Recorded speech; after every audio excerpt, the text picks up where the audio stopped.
Quarantine camp, day 4. Is it 4 days already? Good grief. If you haven't already noticed, I am officially going with quarantine camp rather than COVID camp. Mostly just because it's applicable over a broader spectrum and it feels a little bit too soon to make a joke out of the word COVID. Anyway. Quarantine day 4 means Monday. Lots of paperwork. Oh my god, so much paperwork.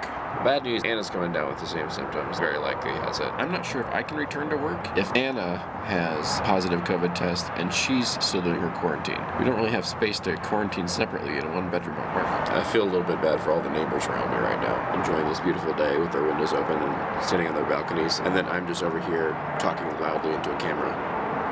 The vlogging must go on, am I right? Also, it's kind of amazing how fast information travels. My manager had heard that I tested positive for COVID from someone who saw it on social media before I emailed her about it this morning. Damn!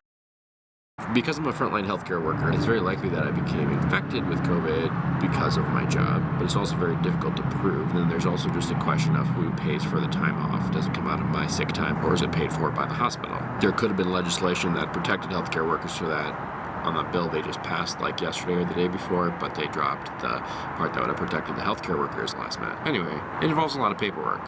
It's less windy than yesterday, but I can't tell if the audio's any better.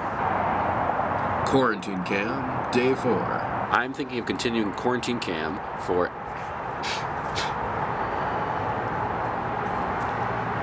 That was annoying. So I'm thinking of continuing quarantine cam. Anyway, can't believe it's already been 4 days.